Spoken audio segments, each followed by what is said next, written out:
All it makes Miko sound possible. Miko's my name is Taff316. Welcome back to another reaction video. And today is my third reaction to How TV Ruined Your Life. So How TV Ruined Your Life, again, is a Charlie Brooker show that I did 2 episodes of in one video back in March, as they were both channel points requests by Falcon. This one is also a channel points request by Falcon, so we're doing episode 3. These people aren't just people, They're they're not? your rivals. Oh. Behold, it's a street full of rivals. Whoa. Look, there's one growing a rival in her belly. Double Whoa. threat. And this one sprouted wheels. Devious bastard. We're living in a world in which everyone expects the best of everything, with the unhinged sense of entitlement that used to be the sole reserve That's of fucked insane up. Roman emperors or members of the Bullingdon Club. The more we want, the less satisfied we feel. Happiness seems perpetually out of reach. Why? I Maybe see. somewhere along the way we started actually believing what this little electronic bullshitter was feeding us. Oh yeah. This week, how TV ruined your life by guffing dreams into your living room. Don't say it didn't, it did. It did.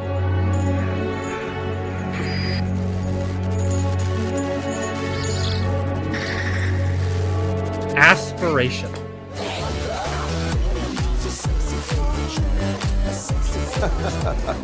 Oh, isn't life brilliant? I mean, just check out this place. The barman's a bloody great hunk.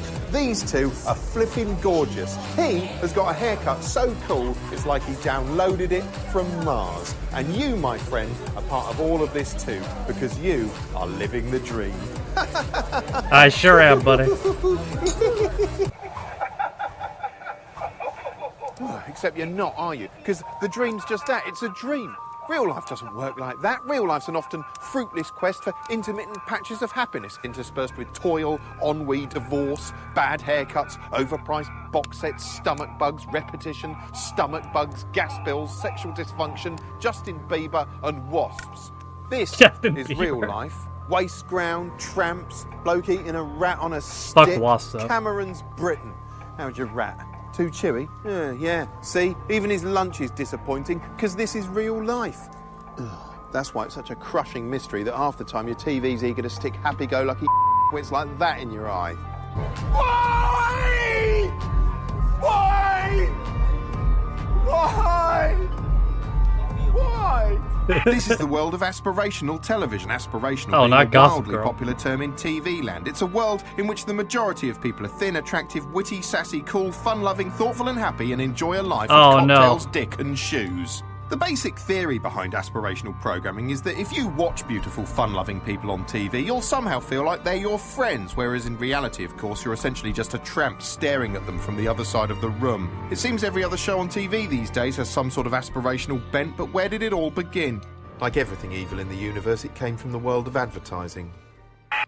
Many early adverts were functional things, little more than animated flickering billboards extolling the practical virtues of the products they were pushing. Before his toast and tea, give him a good big plate of cornflakes. Let's go. No cooking, no messy washing up, eaten and digested like lightning. But as consumers began to realise that most products were basically the same, because it's all just stuff, isn't it? Advertisers began attaching fantasies to the products they were hawking. And often this fantasy was an opulent vision that could be all yours for the price of something that tasted like a refrigerated human organ inside chocolate. As the 60s swung into view, cool was the primary dream. The lucky cool adversods lived in a world of glamour, travel, foxy burqa babes and nice hair. Of course, Nice instead of hair. hair goo, they were actually flogging you a membership card. Buy this MacGuffin and you too can be one of the fortunate happy ones, complete with an enviably cool lifestyle. Then the 70s arrived and everything outdoors was shit awful. But luckily, the 2 or 3 members of the population who weren't outside rioting or being bombed or gobbed on were indoors being distracted by eerie images of upmarket aspirational living. Lovely taste of Music. Nescafe Gold Blade. For that very special taste. Good lord. As the 80s approached, the advertiser's desirable vision of the high life stuck. Conspicuous consumption was being celebrated for its own sake. Perhaps you could get your hand on luxury every day. But somewhere along the way, the glitzy, aspirational values of commercials leaked out and started infecting popular dramas. I first became aware of it in the 80s as shows like Dallas Dallas. brought the billionaire lifestyle to the plebeian masses. Dallas was a sumptuous, conspicuously decadent soap detailing the existence of a family of impossibly wealthy American oil shits living empty lives. Should I do But a even though reaction it to was this? clear money wasn't bringing the US It's an American happiness, show, but I think it impossible still not to envy qualifies. them. Dallas was a massive hit, which chimed with the money-worshipping 80s. I thought about which it is why for the the longest BBC tried making its own version, Howard's Way, in which the sun-kissed oil barons were replaced by the rain-battered yacht set. It starred a regatta of barnacled curmudgeons racing to acquire swank wagons and drink problems, the winner being the one who hoarded the biggest treasure trove of red things. Getting ahead involved endlessly barking business-flavoured claptrap at one another. The entire design department is going in the amalgamation. This is beat. God. It sounds like very Shows like this helped superstitious by shift our Stevie Wonder. perception of tycoons and the importance of money You itself. hear it? Game shows are a surefire indicator of how our relationship with money has changed. Not so long ago, everyone on game shows was chummy and nice, like this bunch. Let's meet the blue team. Hi, I'm Debbie Kate. Hello, Debbie. Max Weatherspoon. Welcome, Max. Felix Proud. Hello, Whoa. Felix. Welcome. And I'm Penny Lowe. Hello, Penny. Nice to see you. And the shows themselves largely revolved around the simple pleasure of participating in a glorified parlour game on a ropey set. Who Had lots of money? Once the game was done, the contestants were delighted to accept mere products as prizes. Teas made, please. Oh, you want the cheese made, do you? Fine, you can have that. That's the cheese made for you. And the whole shebang ended on an upbeat note as the fun gang of beaming neighbours waved goodbye to the cadavers back home. See ya! But now cold steel menace and raw money is the order of the day, and the game is a dog-eat-dog accumulation festival culminating in a bitter dispute. You're pathetic. Whoa. No, you are. You're pathetic. You're a selfish cunt. Whoa, what is this Knife each show? other to death in a skip, but less sexually arousing. Another Divided? harbinger of change is the shifting portrayal I of haven't heard wealthy of that. people on screen. Back in 1985, while their lifestyles looked glamorous, fictional billionaires like JR were clearly the bad guys. 20 years later, actual living, breathing tycoons were being celebrated, and the more explicitly ruthless they were, the brighter their stars shone. You're sacked. You're sacked. You're sacked. Now get out.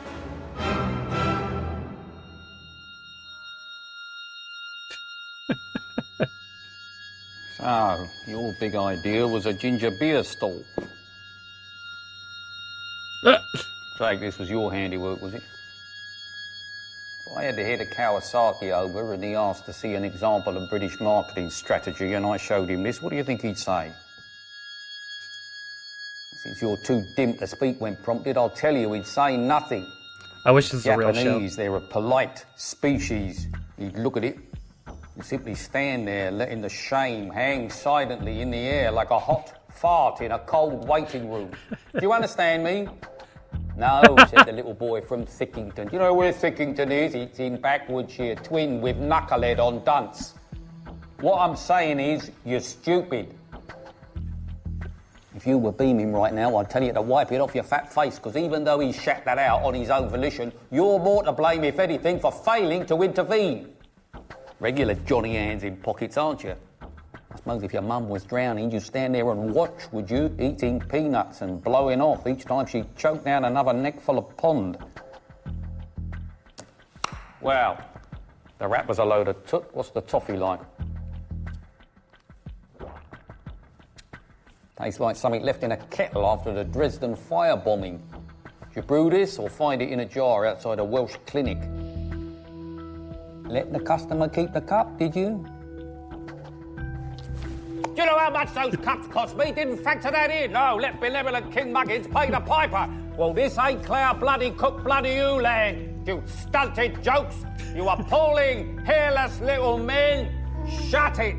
Glue it shut, fold it over, Sam, more hair roll than it you. into a cone and work it up your dirt box. You're sacked. And you're sacked. You're both sacked. Now get out. Send your parents in so I can have them both strangled.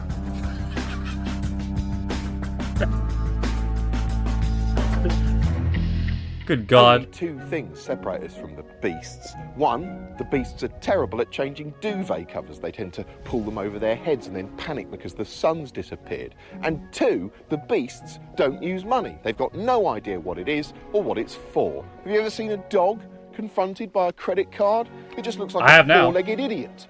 Money is terrible. It's just a depressing way of boiling our wonderful world down to a set of grey, eyeless, dickless little numbers and then using them to screw each other over. Oh, one for me and one for you. Ooh, you've got one more than me. I'm going to stab you in the ribs. That's what money is. I mean, look at the sort of twerp and miscreant who understands money. Just listen to this Belming twink. Very impressive. And their outlook for 2012 has just been raised from 64. Oh, he did. Once you've accumulated plenty of money, TV encourages you to invest it all in a box made of bricks. Rich people used to stop us noticing how privileged they were by tinting their car windows or hiding behind high walls where you couldn't kill them.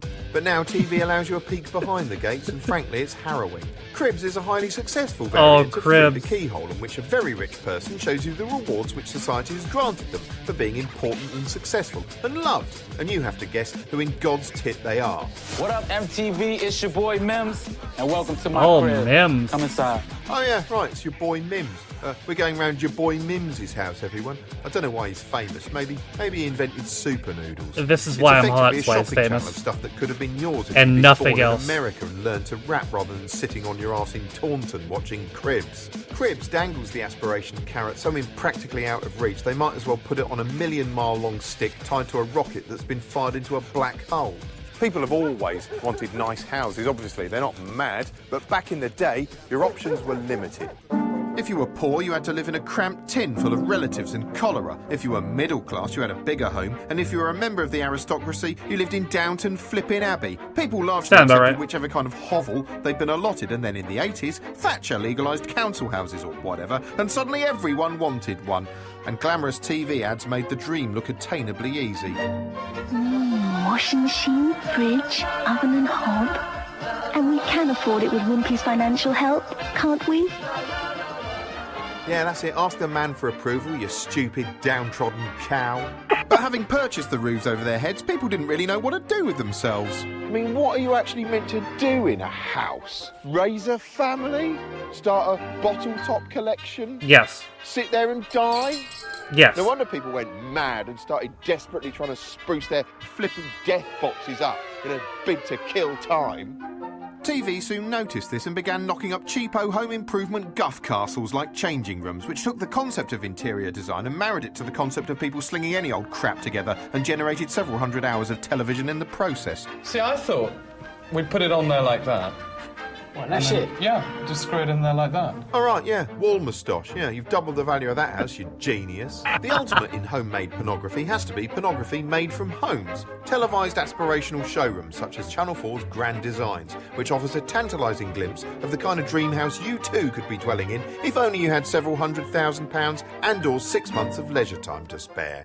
The presenter, Kevin MacLeod, whose name even makes him sound like a man who's stepped out of a dream, fronts the show in the manner of an enthusiastic curator leading you on a personal tour around a museum of cosy middle-class satisfaction. Because it's a listed building, the exterior will have to remain comparatively unchanged. I like these bits because they're a bit like a video game, albeit a painfully middle-class one. In fact, I'd put Grand Design's CGI walkthrough at number 1 in my list of the 4 most middle-class video games of all time, just ahead of School Run Turismo, Super Artisan Bread Maker and Nigel Slater's Coriander Panic. Largely, though, it's an envy generator as we shit-sofaed schlubs look on, moving from mild interest to outright fury. Oh, that's a nice fireplace. It's What a funny because I'm wonderfully going to be huge playing kitchen. the... Oh, I love the way the windows let the light into their lovely house. Oh, they've got a pool. Oh, you've got a fucking pool.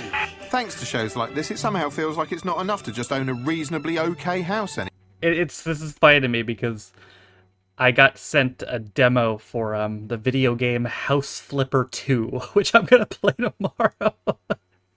And I'll be thinking about this when I do. Windows let the light into their lovely house. Oh, they've got a pool. Oh, you've got a fucking pool. Thanks to Fuckers. shows like this, it somehow feels like it's not enough to just own a reasonably okay house anymore. Instead, you can feel a lingering sense of failure for dwelling inside anything other than an architecturally fascinating 4,000-foot translucent diagram with a gigantic mauve egg in the middle for you and your revolting kids to shit into. Ugh, depressing. Still, at least you can comfort eat. Food is another aspirational touchstone. It's not good enough to simply heat up a pie anymore. No, today you're supposed to be some kind of gastronomic show pony with a signature dish of your own. This rat's coming along nicely. Well, that's yours. Once upon a time, cookery programmes used to concentrate on the business of cookery.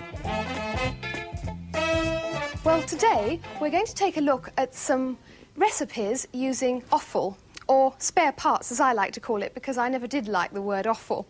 Anyway, Well, who whatever you does? call it, offal or spare parts, liver and kidneys are certainly very good for us, and most nutritionists suggest that we should eat them well at least once a week to be really healthy and get all the correct vitamins that we need. Whereas today's cookery shows are less about food and more about lifestyle. Take the delicious Did I tell her Miss she had to Dahl, do which that a in one blonde take? Supermodel floats around a lovely kitchen, bibbling on about foodie wood. A good bit of lemon zest. I think to have a dish named after you, you have to be a bit of a diva. I do, however, I think have a bra named after me. Much rather have a dish, but I have a bra.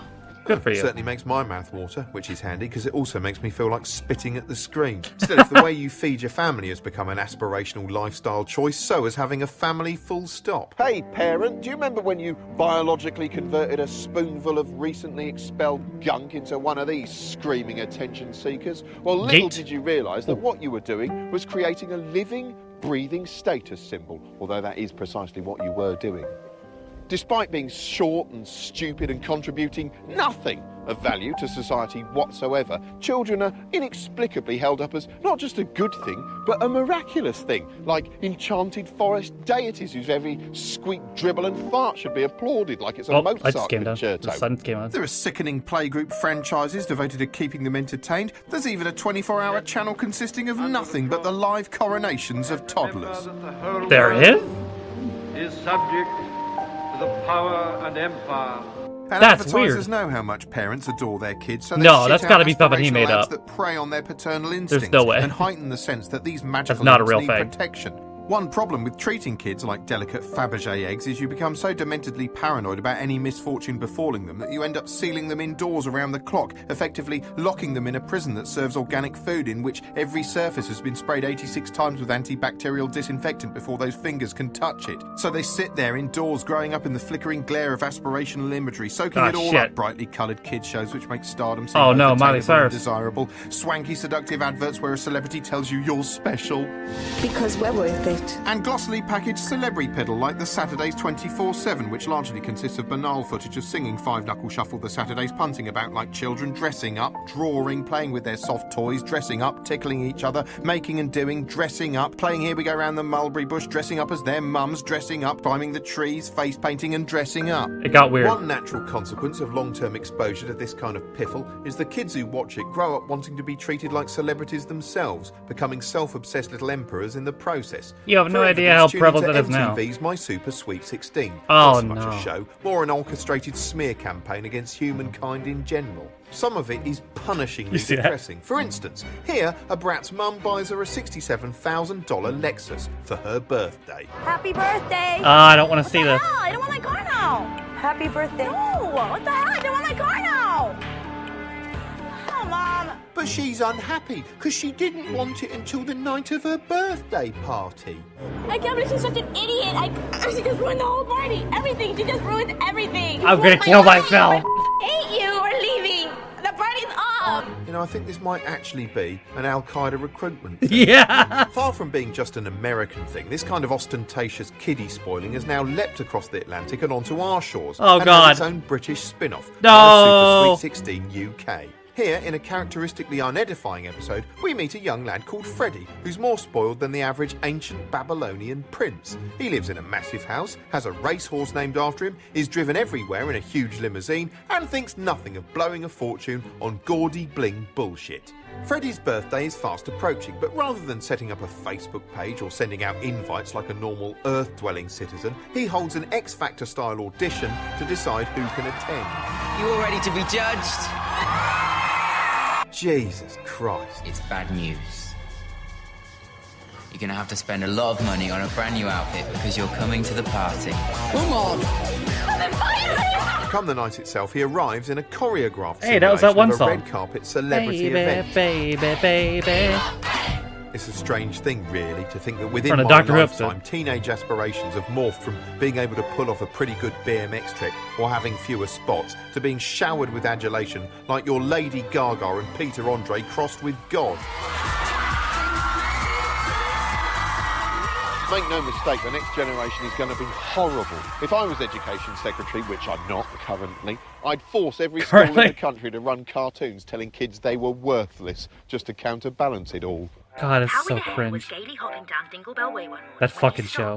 He looked up into the clouds, and he was struck by the notion of just how insignificant he was in the grand scheme of things. What? How it didn't matter if he wanted carrots for dinner, or if his paw hurt, or even if he caught his cheek on some barbed wire and got an infected face and died.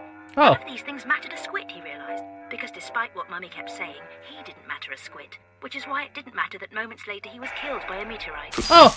Way back yonder, in the past, folk only achieved a level of what might be termed celebrity by displaying a remarkable level of talent, whereas during the current confused period of human history, it's apparently possible to become famous merely for inhaling and exhaling on camera. The galaxy of fame has a complex, ever-shifting hierarchy. Burning brightest are the proper stars, actors and musicians and the like. Some become supergiants like Beyoncé or Brad Pitt, and they're also insanely powerful. If George Clooney called a live, globally televised press conference during which he plucked out 2 of his chest hairs and said he'd post them to the first viewer to turn round and murder a member of their own family, thousands would perish. There's a fun little fact for you. This bona fide constellation also includes some dwarf stars. For example, Adam Woodyat, who plays Ian Beale, is one of the most recognisable faces in Britain. But because he plays a fish and chip shop owner, people consider him intrinsically low rent and almost certainly treat him accordingly in the street. Hey, Bill! Billy Bob! Hey, Bill!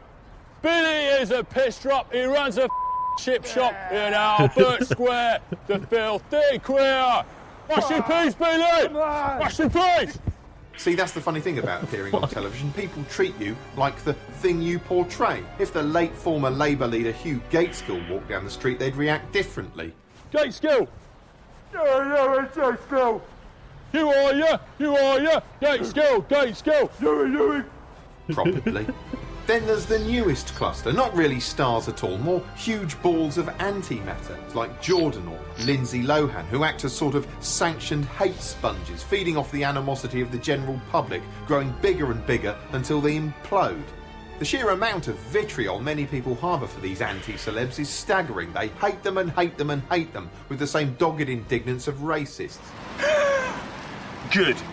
Yeah, that's kind of weird. Git-Gorp rags exploit the fact that we both hate and love celebrities, which is why their every imperfection gets looked over and circled by their vile staff. That's definitely a weird bruise. Okay, let's go with weird bruise. It won't be long until they start offering an interactive online service which lets their disgusting readers zoom into each photograph in infinite detail like it's Google bloody Earth, tagging and logging each minuscule flaw so we can build up a comprehensive overview of just how many scrotty little horrid bits we can unearth on the surfaces of the world's most beautiful women. So if even the TMZ? world's most inherently gorgeous people are subject to that kind of scrutiny, how can Joanne Average possibly compete? Well, she can't, obviously, so her entire life becomes one long, slow, emotional breakdown, and frankly, she looks like a pig when she cries. Still, at least no one's judging ordinary people, apart from the television. Style by Jury is a TV show as basic and cruel as an assault in a railway station toilet. Each week a woman is invited onto the show to meet the host, in the belief she's being auditioned for a makeover programme. And she is, except the audition takes place in front of a one-way mirror with a jury behind it, eerie fellow humans preparing to judge her. On our jury today, a lawyer, a flight attendant, a writer. We've asked them to give us their honest first impressions of Orit. Jury, are you ready? Ready. Let's bring her in. Then in comes the quarry. Hi. Oh my god, pigtail. She looks like a 15-year-old girl. She looks like a little girl trapped in a 6-year-old body. It's like she takes a short bus everywhere. Look at the hair. Ah, what a judgmental, fat, bald, bearded arsehole. Do you live by yourself now? I live with my mom, actually. Yeah. That explains it. Yeah. It seems almost as if she's married to her mother. I think that her mother dresses her ugly so that no one will date her and she stays at home and takes care of her. Not that they just judge her outward appearance, no. They What is judge this her inner fucking life shit? too. What do you do for fun? Watch a lot of TV. I like to watch movies, but I stay inside the house a lot. Looks as though she's hurting inside, emotionally, mentally, spiritually. She seems like a very lonely person. She looks like she's given up on herself and on life. Having established she's not televisual enough, said dumpling gets examined by terrifying. I think I just found the new worst show of all time. What the fuck is this? dentists, zapped with some kind of face nicifying laser, and restyled until she looks like she actually belongs on TV. There are also shows which aim to offer an internal makeover by making normal people come to terms with their own bodies. Such as Naked, a BBC Three psychological boot camp horror fest in which people who feel inadequate are encouraged to vent those feelings for their own good and our entertainment. Shout, "I am fat," so that you blow away every single statement that you've ever thought you heard, every glance that you think somebody might have passed you. I am fat! My God, I actually, louder than that, let it go. Come on, let this go. I am fat! That was amazing. Amazing. I am disturbed by Me too! And once those pesky feelings of inadequacy I am have blurry. been flushed away, they're encouraged to get Shit. their tits out for their own good and our entertainment again. Oh, what? Hold on to your boobs while I just take the good girl. It's like a weird sex cult that preys on the vulnerable. Yeah, it's got even Minus weirder. the exciting bit at the end where the police surround the compound and the leader convinces everyone to eat a cyanide lasagna. Still, little wonder the normal, ordinary person feels worthless because the aspirational whirlpool is, if anything, speeding up. Every image on television is growing more glamorous and dreamlike by the moment. The adverts are becoming more unhinged in their desperate quest for things to aspire to. Even everyday products have lost their minds, and they don't even have minds. Wear jewels and flowers every day. Every day? I'm not Elton John.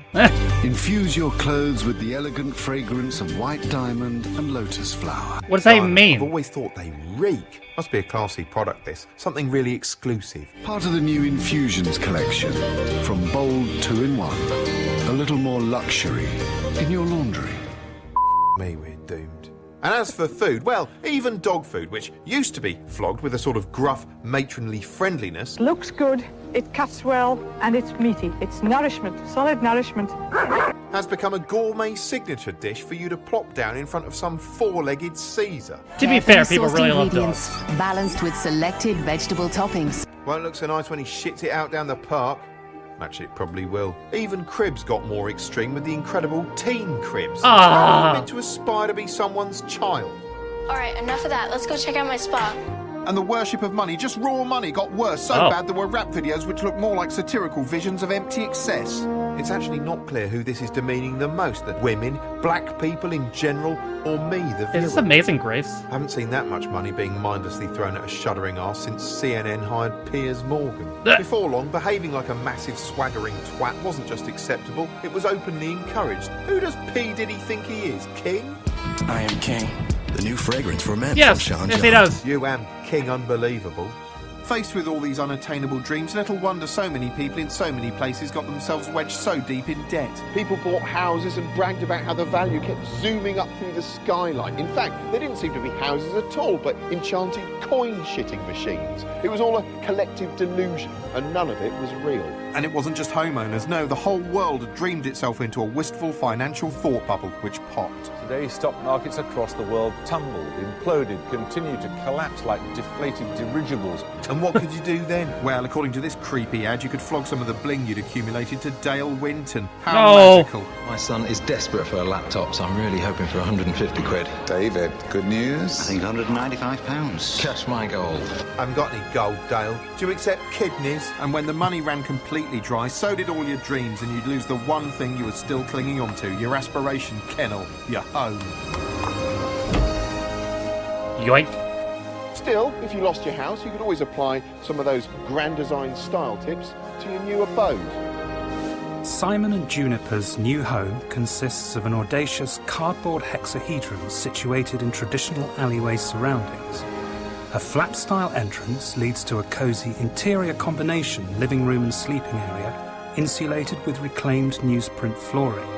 Best of all, the entire structure is recyclable and can be used to bury their bodies should their life together come to an abrupt end during a cold snap. Jesus. Well, I say nuts and boo to all these prettified, insidious televisual delusions. Best to hammer shut your dream flap so you don't want for anything anyway, and you're perfectly content to squat around in your own steaming muck. And hey, if it all gets too much, just do what I do and glug your way to Fantasy Island on the good ship Liquid Brain Killer.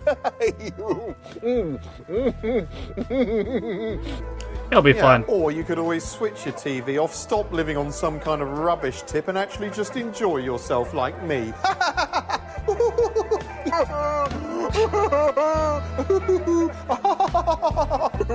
Rocco the boxer. Well, I'm not surprised Mr. Brooker's laughing. BBC One has the makings of Come Fly With Me in a minute, which is bound to be a giggle. I'm gonna Whilst pass. on BBC Three, Coming of Age continues.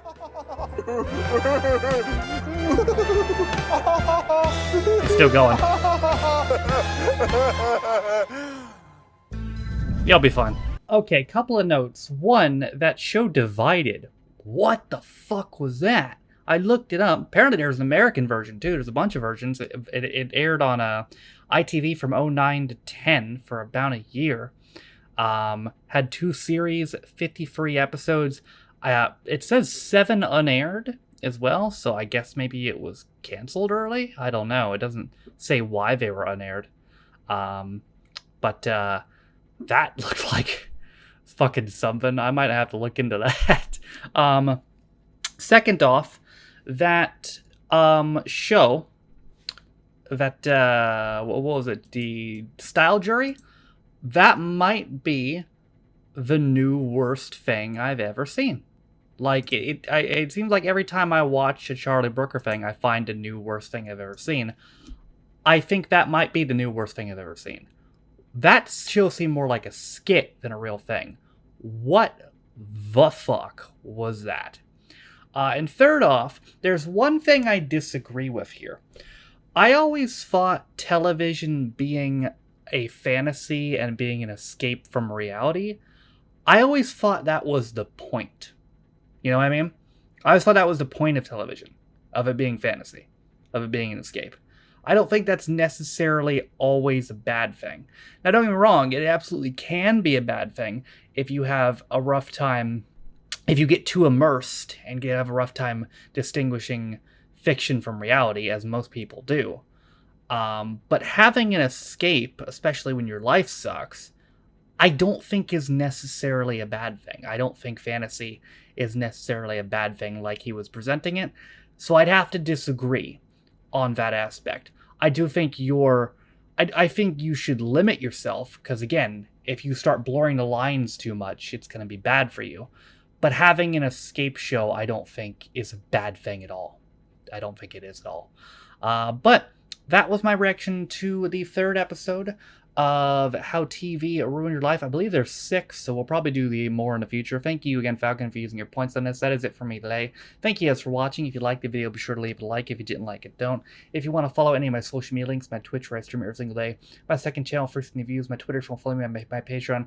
If you want to support me or my daily motion, all things are in the video description down below, as well as the links to the Twitch VODs channel and the community Reddit. Thank you also to all my Patrons who are supporting me and my channel, who are named in the video description. If you didn't know, you could be a patron to me for as little as $1, £1, and you get access to reaction videos, as well as reading comments up to a day early, sometimes more. With all that being said, though, my name is Tafford. This is my 3rd reaction to How TV Ruined Your Life, and I'll see you guys next time. Bye.